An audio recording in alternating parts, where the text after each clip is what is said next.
Member from Nepean Carleton. Much, Speaker. My question is to the Premier. Last night, I obtained a confidential memo that was leaked to me. It was a memo from the OSSTF. I'm going to have it brought over. Incredibly, OSS takes credit for the NDP win in Kitchener-Waterloo, Dalton McGuinty's resignation, Laurel Broughton's demotion, the repeal of Bill 115, and changing your party's education policy. Given that context, Friday's announcement is a stark change in tone and direction by the union leadership. I wouldn't be too excited if I were you. What would you suggest led OSSTF to change their position? Was it the Ontario Progressive Conservatives policy on getting extracurriculars back into our school tomorrow? Or is it the guarantee that they gave her tens of thousands of dollars to support her?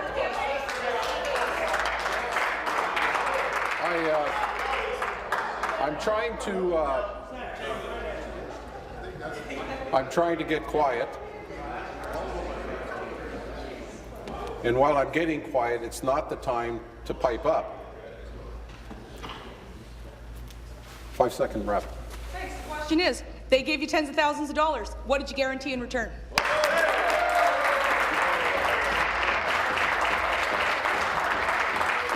Withdraw.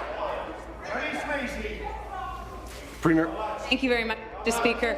You know, during the leadership campaign, Mr. Speaker, I spoke repeatedly about the need to reopen a discussion with our education partners to get back to a respectful dialogue.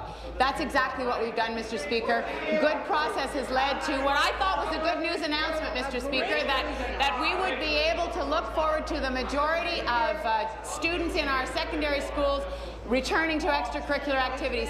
I think it's unfortunate that the member for Nepean Carleton sees that as a bad news story, Mr. Speaker. I would have thought that she would have been happy for the young people in the high schools in her riding to be able to look forward to soccer clubs and robotic clubs and student council, Mr. Speaker, and orchestras. I would have thought that would have been a good news announcement for the member for Nepean. Be seated, please. Be seated, please.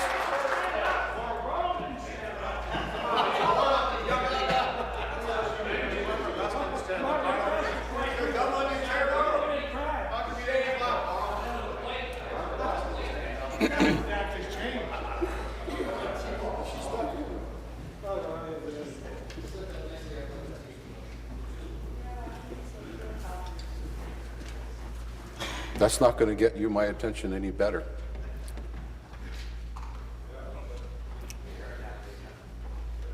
Minister? Supplementary.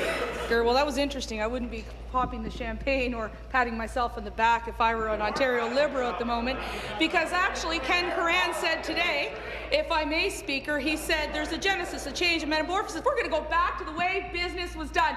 What does that mean? What does that cost, Speaker? We already know Ken Coran also told us that 20% of his teachers aren't going to go back and deliver extracurricular activities. We know that EPFO hasn't joined the table to say that those extracurriculars are back, and we have no guarantee from this government that extracurriculars will stay in our schools if there is another labour disruption. That's why the only plan that works is the Ontario Progressive Conservative plan that will restore extracurriculars in our schools, that will make sure that the teachers can't bully their teachers. They can't bully their teachers, and they can't compensate to their teachers. Mr. Speaker, I ask this member one more time, this Premier, you benefited from tens of thousands of dollars in your campaign. What did you give them? Premier.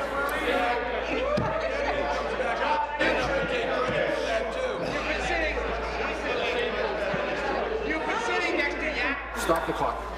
Stop the clock.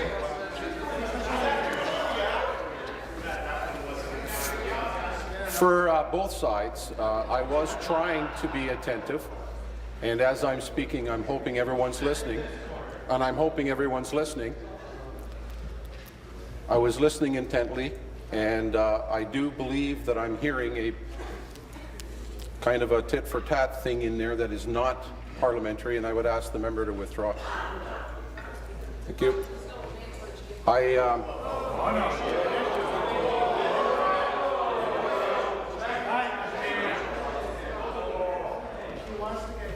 Excuse me. To all members,